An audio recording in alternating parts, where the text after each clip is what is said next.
Bonjour à tous et à toutes, ou bonsoir à tous et à toutes, dépendamment du moment selon lequel vous allez écouter le message. Si vous écoutez ce message en journée, je vous dis bonjour au nom de Jésus.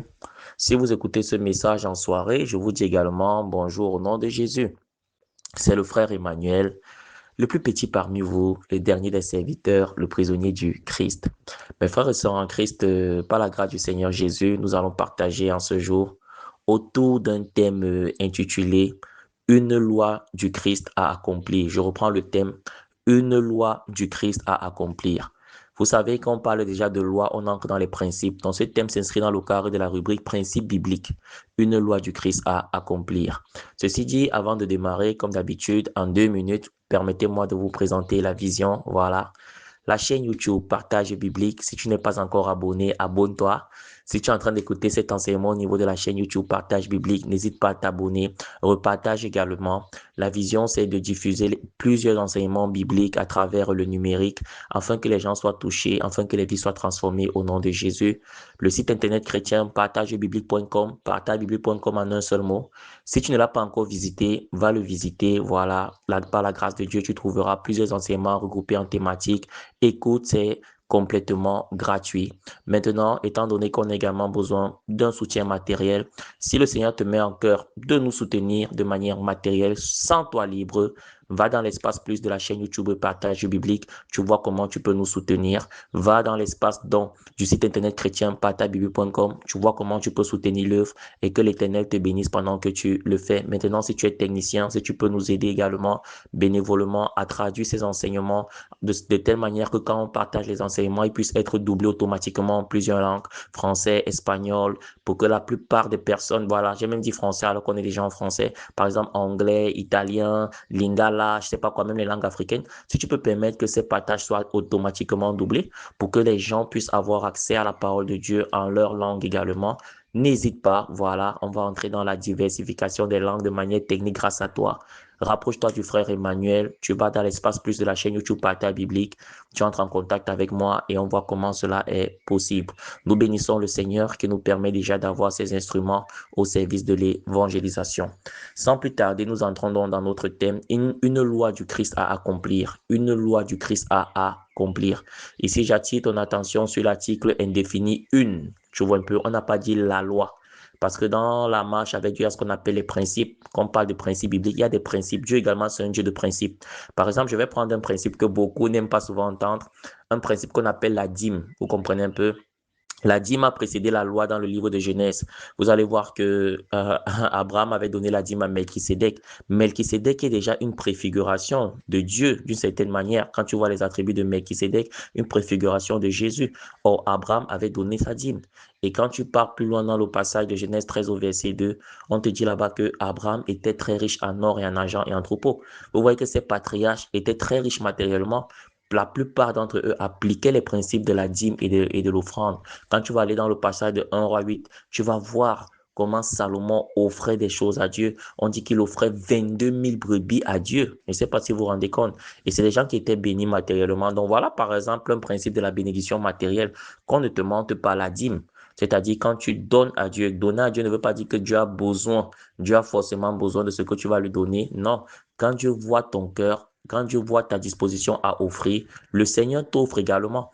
Et tu vas donc découvrir ce principe dans Luc 6 au verset 38. Donnez et il vous sera donné. Et on doit commencer à donner à Dieu. Maintenant, cela ne signifie pas que si tu ne donnes pas la dîme, tu n'iras pas au ciel. Là-bas, c'est diabolique. C'est pas la dîme qui t'amène au ciel. C'est ta relation personnelle avec Dieu à travers une vie de sainteté. C'est ça qui t'amène au ciel. Maintenant, il y a les principes que si tu ne respectes pas, ne te demande pas demain que, mais pourquoi, par exemple, du domaine des vies, dans le plan financier, j'ai une sécheresse. Non, non, non. Parce que tu ne respectes pas certains principes. Tu vois un peu, par exemple, un principe comme la dîme, un principe comme la sémence. Ce sont des réalités, il faut s'aimer.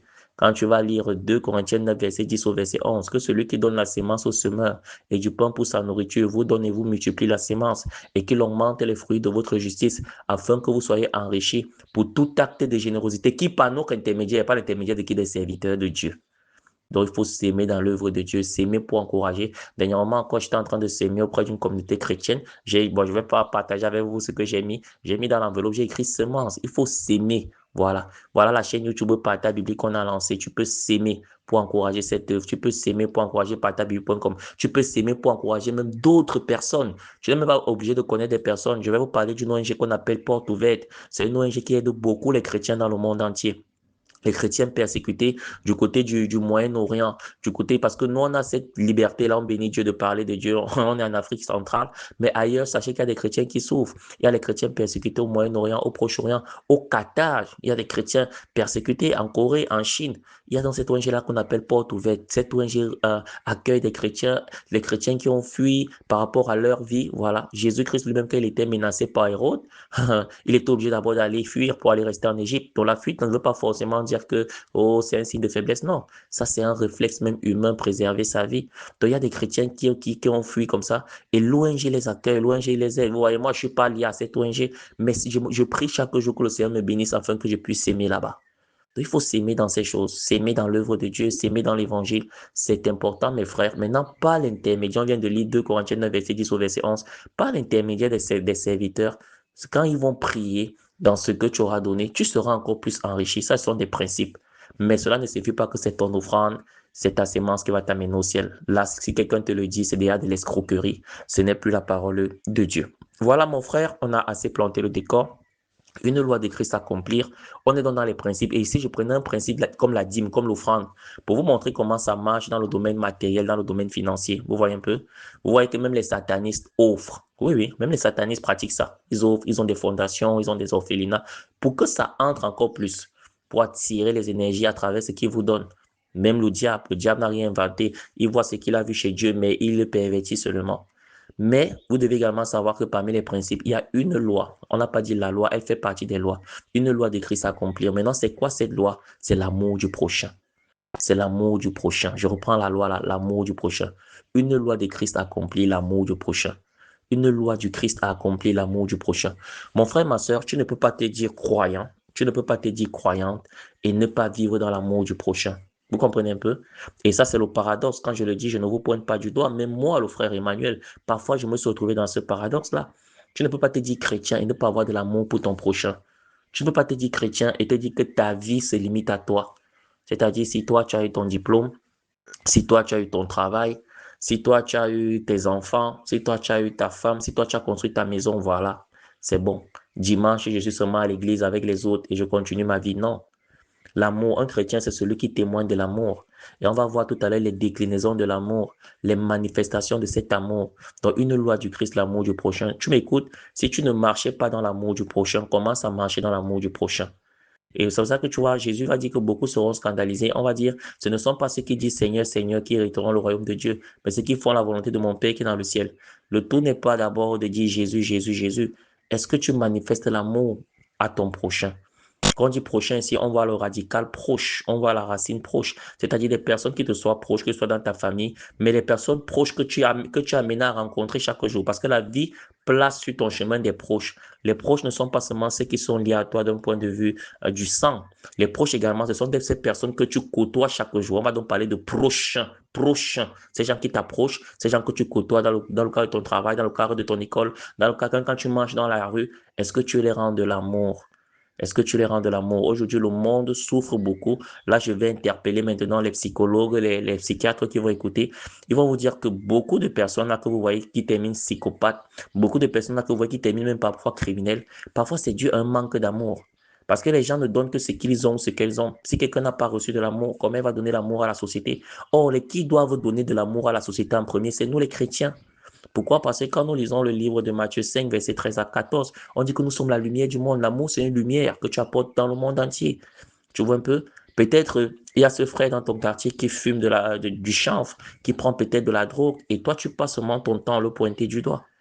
Est-ce qu'un jour, dans ces rares moments de sobriété, tu as déjà eu à discuter avec lui, causer avec lui, comprendre ce qui se passe? Parfois, en témoignant de l'amour à quelqu'un, la personne se rapproche de Dieu. Je dis parfois, en témoignant de l'amour à quelqu'un, la personne se rapproche de Dieu. Je te le dis, ça, ce sont des expériences que j'ai souvent eu à voir. En témoignant de l'amour, témoignez de l'amour à vos enfants. Au lieu d'abord d'accuser d'abord vos enfants qui sont comme ça, ils sont comme ceci, comme ceci, est-ce que tu leur as d'abord témoigné assez d'amour? Témoignez de l'amour à vos proches. Témoignez de l'amour même à vos ennemis. Vous voyez des personnes qui ont des cœurs endurcis. Parfois, c'est parce que ces personnes n'ont pas connu de l'amour. Et comme elles n'ont pas connu de l'amour, elles ne peuvent que vous offrir ce qu'elles sont à l'intérieur avec le cœur endurci. Mais vous devez témoigner de l'amour. Quand je dis vous, je parle également de moi. Donc, une loi du Christ a accompli l'amour du prochain. Mes frères et sœurs en Christ, nous allons d'abord lire le passage de Galates 6 au verset 2. Le passage de Galates 6 au verset 2. Galates 6 au verset 2, nous lisons au nom puissant du Seigneur Jésus-Christ de Nazareth. Portez les fardeaux les uns des autres et accomplissez ainsi la loi de Christ. Une loi du Christ accomplit l'amour du prochain. Ici, on voit la loi dans toute sa splendeur et dans toute sa déclinaison. Galates 6 au verset 2. Portez les fardeaux les uns des autres et accomplissez ainsi la loi de Christ. Donc, quand tu portes les fardeaux des autres, tu es en train d'accomplir la loi de Christ. Et tu ne peux pas porter le fardeau de quelqu'un si tu n'as pas de l'amour pour la personne. Et nous, en tant que croyants, quand on dit porter le fardeau ici, ce n'est pas d'abord l'argent, ce n'est pas d'abord des choses, non. Porter le fardeau également, pour nous les croyants, c'est d'abord dans le sens de la prière. Tu vois un peu? Peut-être, je vais prendre des exemples de vie comme ça. Peut-être tu as une sœur qui a du mal à obtenir ce diplôme. Elle le fait pour la troisième, la quatrième fois. Tu peux commencer à porter son fardeau dans la prière. On ne jeûne pas uniquement pour soi. Tu peux entrer en jeûne pour ta sœur. Tu dis, je vais prendre un programme de jeûne de 3 jours. Je vais prier. Je vais porter le fardeau pour son examen. Tu portes le fardeau. Peut-être toi, tu as un frère qui est dans la délinquance et tout. Tu peux porter le fardeau pour sa vie. Je vais entrer en jeûne de 3 jours. Je vais prier pour que cet esprit d'abandon, d'Apollyon, de rébellion, de révolte qui est dans mon frère le libère. Pour que la délinquance le libère. Au nom de Jésus-Christ de Nazareth. Tu peux porter le fardeau pour ton pays. Au lieu de passer le temps à dire que ce pays est maudit, les dirigeants sont méchants, dans ce pays, personne ne peut évoluer et penser que c'est automatiquement en allant transatlantique de l'autre côté qu'il y aura du bonheur, un bonheur apparent. Là, je le dis pour mes frères africains. Beaucoup pensent que c'est en quittant leur pays qu'ils trouveront forcément du bonheur ailleurs. C'est pas toujours ça. Parmi vous, il y aura peut-être ceux qui m'écoutent depuis l'Europe qui souffrent, qui vont te dire qu'en Europe également, c'est dur. Vous comprenez un peu?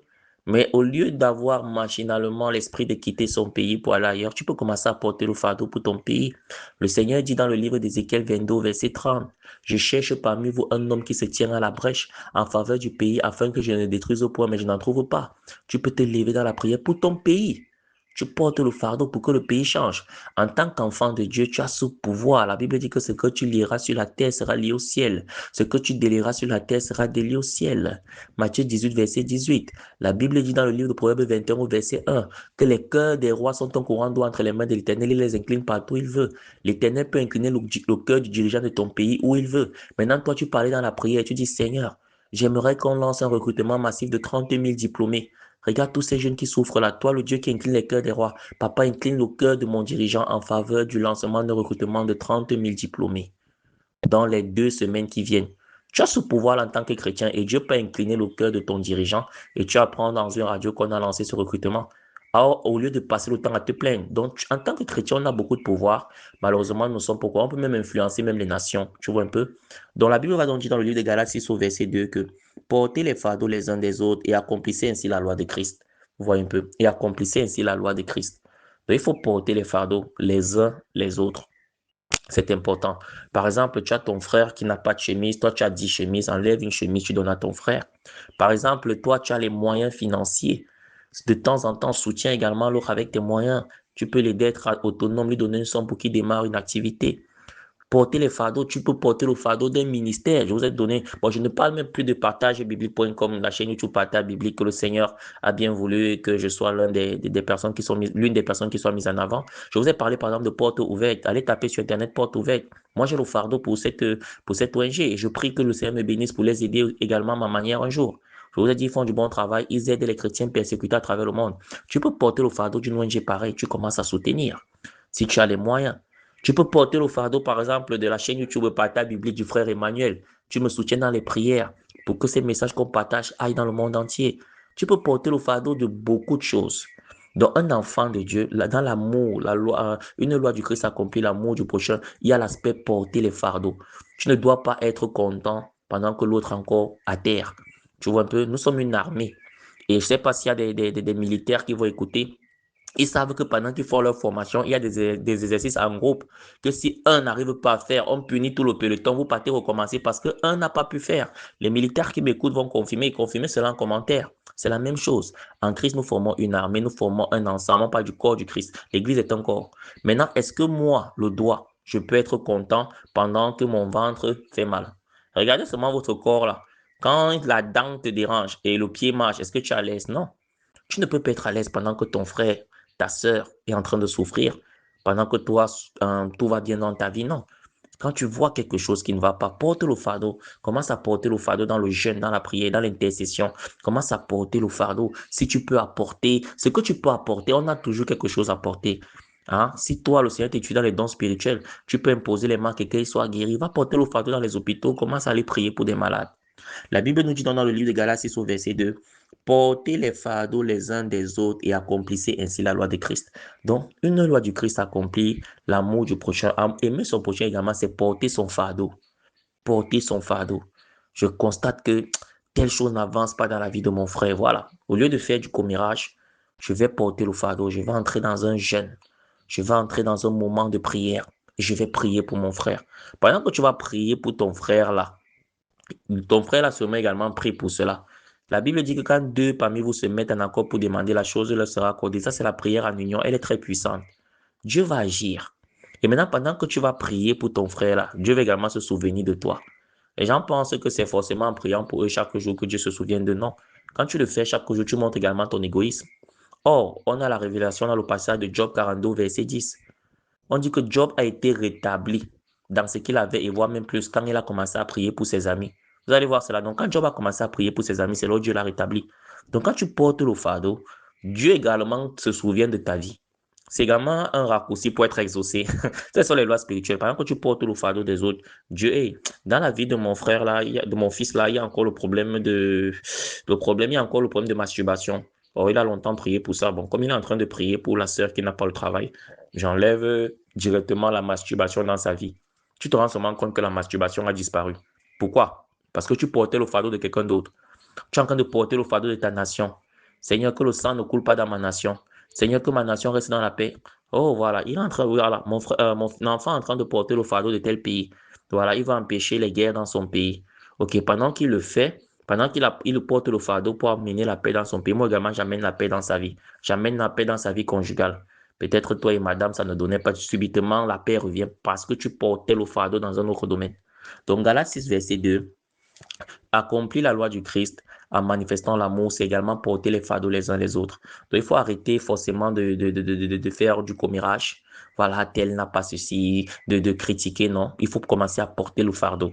Galates 6, verset 2, porter les fardeaux les uns les autres et accomplissez ainsi la loi du Christ. Donc, une loi du Christ accomplit l'amour du prochain, porter les fardeaux les uns les autres. Il faut porter les fardeaux. C'est pour ça que de temps en temps, tu dois contacter les gens. Bonjour, comment ça va dans ta vie? Tu m'avais parlé de telle situation. Comment évolue cette situation? Tu vois? Tu essayes de voir parce que tu as l'intercession pour la situation. Si ça n'évolue pas toujours, tu portes le fardeau, tu pries. Donc, une loi du Christ accomplit l'amour du prochain. On manifeste également l'amour du prochain comment? En portant les fardeaux les uns les autres. Pendant que je porte ton fardeau, toi également tu portes le mien et nous avançons ensemble dans la prière.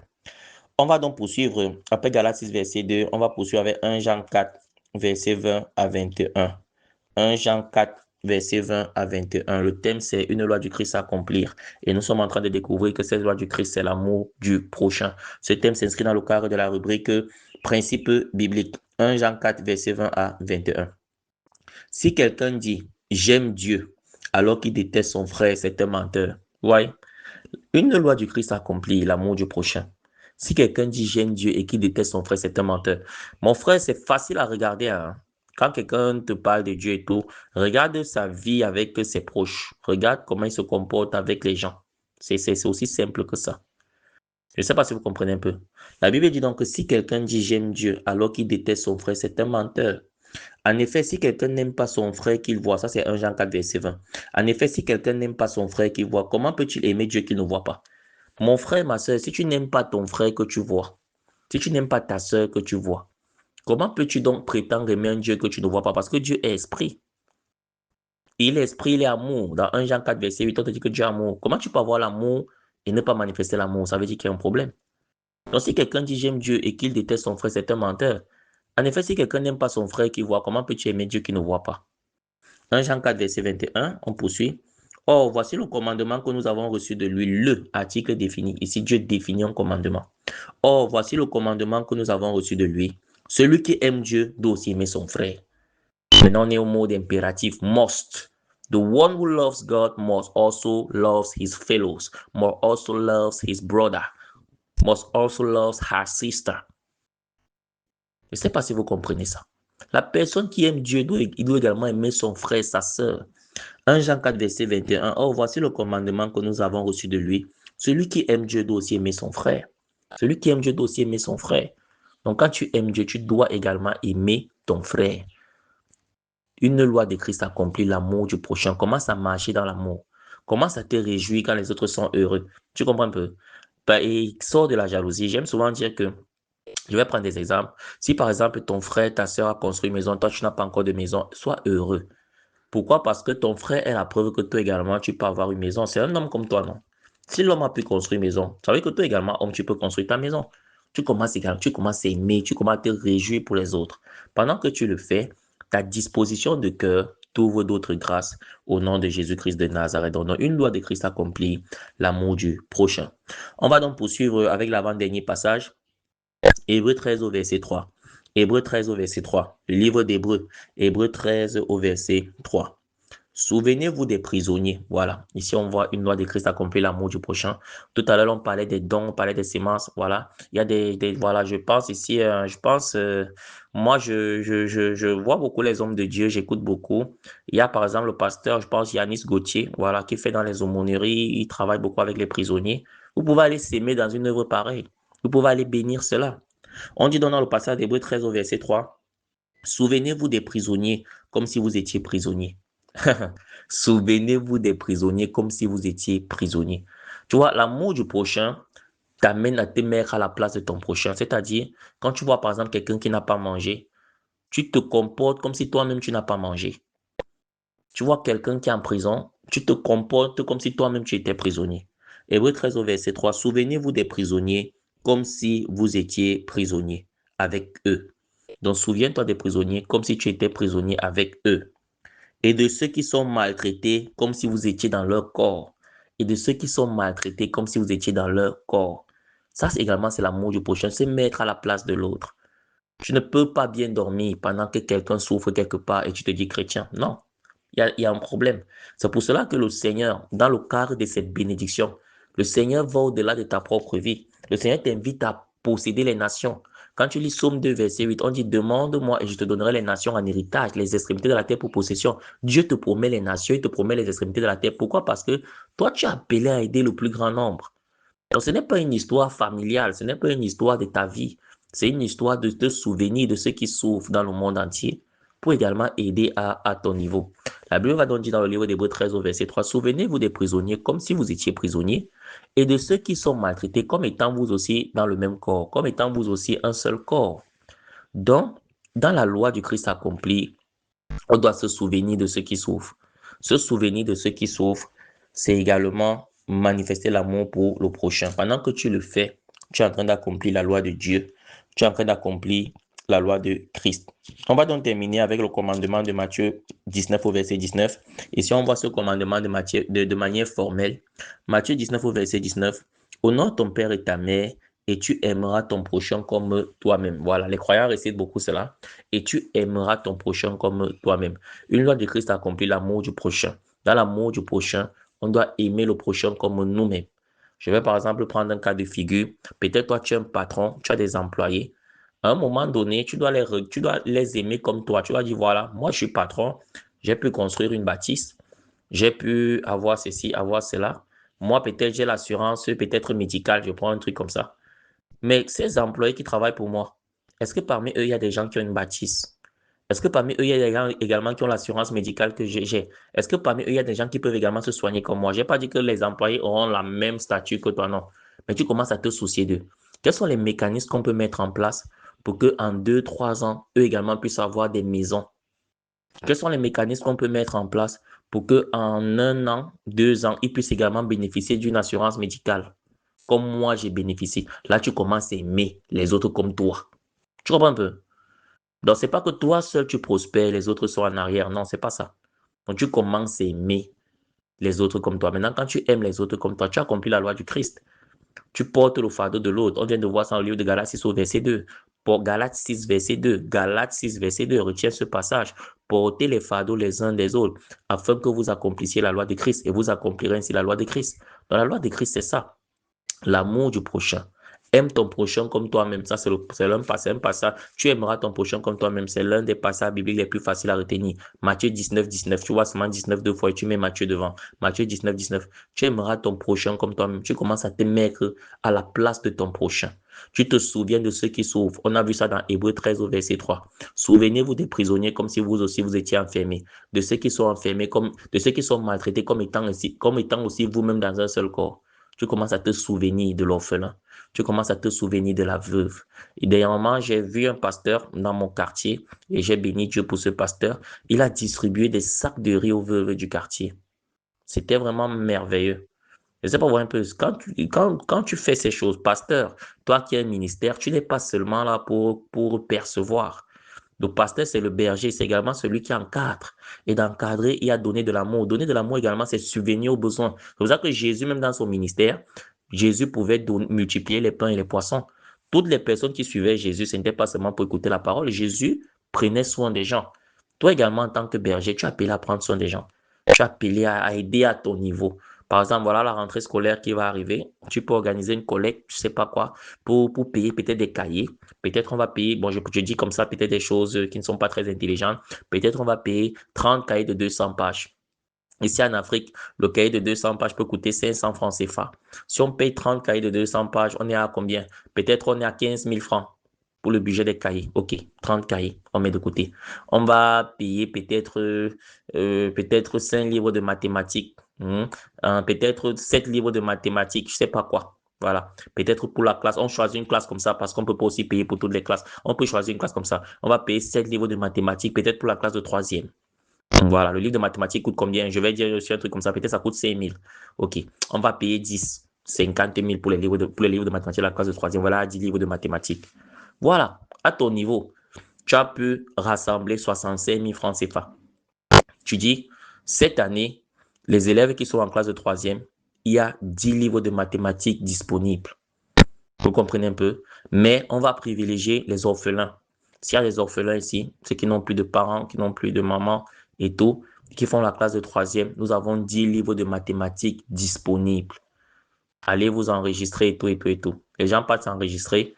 On redistribue les livres. Maintenant, on se rend compte peut-être qu'il y en a d'autres qui n'ont pas pu avoir. C'est dans le pasteur peut dire s'il y a des âmes de bonne volonté qui peuvent nous permettre de faire comme ça pour qu'on puisse encore donner aux autres. Moi-même, le pasteur, je vois là encore ma contribution. Vous voyez, c'est ça l'Église. C'est ça l'amour. C'est ça manifester la loi du Christ. C'est pas seulement demander à cet orphelin-là qui n'a même pas déjà assez de ressources de venir encore donner. Non, c'est compliqué. Et c'est pour ça que vous allez voir beaucoup de personnes aujourd'hui disent que ce sont des escrocs, ce sont des personnes qui s'enrichissent parce que l'Église ne manifeste plus l'amour qu'elle manifestait. Je ne sais pas si vous comprenez un peu. Donc, une loi du Christ accomplir l'amour du prochain. Il faut aimer le prochain. Aimer le prochain en portant son fardeau. Voilà. En portant son fardeau. Aimer le prochain également en se mettant à la place de son prochain, en se souvenant de ses souffrances. Aimer le prochain simplement en aimant son frère, la personne avec qui on vit chaque jour, car on a vu dans 1 Jean 4, verset 20 à 21, que si quelqu'un dit j'aime Dieu et qu'il n'aime pas son frère, c'est un menteur. Comment quelqu'un peut-il détester son frère qui voit et aimer un Dieu qui ne voit pas? Or, vous avez reçu de lui ce commandement. Si quelqu'un aime Dieu, qu'il aime également son frère. 1 Jean 4, verset 20, 21. Tu commences à aimer tes frères. Tu commences à aimer tes sœurs. Peu importe ce qu'elles t'ont fait, tu sors de ces blessures intérieures. Maintenant, accomplir la loi du Christ également, c'est vivre également pour voir l'autre heureux. Et la Bible te dira dans le passage de Matthieu 19 au verset 19 que tu aimeras ton prochain comme toi-même. C'est-à-dire, comme toi, là, tu veux de bonnes choses pour toi, c'est de la même manière que toi également, tu dois vouloir de bonnes choses pour les autres. Et cela va donc te pousser à un ministère dans la prière. Dernièrement, j'ai discuté avec un frère ici, il va se reconnaître. On parlait de l'intercession, voilà. Je parlais de l'intercession avec lui. Dans tes prières, tu dois réserver des minutes liées à l'intercession, c'est-à-dire pendant que tu pries, il doit y avoir un aspect où tu pries pour les autres, où tu pries pour ton pays, où tu pries pour les dirigeants de ton pays, président, ministre et tout ça, où tu pries pour les gens de ta famille, où tu pries pour ton quartier, où tu pries pour les jeunes de ton quartier. Voilà, moi, j'ai pu avoir une activité, mais il y a d'autres jeunes dans mon quartier qui n'ont pas d'activité. Seigneur, c'est pas normal. Bénis-les également afin qu'eux également puissent avoir un emploi, une activité. Ça, c'est un exemple. Où tu pries pour le réveil, où tu pries pour la venue de Christ, où tu pries pour le retour de Christ, où tu pries pour l'évangélisation. Tu soutiens, tu sèmes, tu soutiens dans les ministères de peu d'argent que Dieu te donne. De temps en temps, tu investis pour que l'œuvre de Dieu puisse avancer. Tout ça fait partie de la loi de Christ. Donc, une loi de Christ à accomplir, une loi du Christ à accomplir, l'amour du prochain. Mes frères et sœurs en Christ, j'espère que ce partage vous a béni. Ce partage s'inscrit dans le cadre de la rubrique principe biblique, une loi du Christ à accomplir. Mes frères et sœurs en Christ, nous allons terminer par la prière. Père éternel, sois béni, sois élevé. Seigneur, merci pour ce partage intitulé Une loi du Christ à accomplir. Papa, tu nous demandes d'accomplir cette loi qu'on appelle l'amour du prochain. Je veux demander pardon ici à mon nom propre et au nom de tous ceux qui vont écouter, car nous n'avons pas toujours manifesté l'amour du prochain. Parfois, on pouvait aider, mais on a préféré tourner le dos. Parfois, on pouvait apporter modestement notre pierre à l'édifice, mais on a préféré tourner le dos. Nous n'avons pas toujours été attentifs à nos prochains. Parfois, on ne s'est pas rapproché des gens avec amour. Nous avons passé le temps à les critiquer, à les pointer du doigt, au lieu de leur manifester de l'amour. Seigneur, nous demandons pardon. Papa, mets en nous la loi de l'amour, car l'amour, c'est la loi du Christ. C'est au nom puissant du Seigneur Jésus-Christ de Nazareth que nous avons prié. Amen. Shalom, shalom. Jésus-Christ est Seigneur. Partage ce message pour bénir quelqu'un ou quelqu'une. Amen.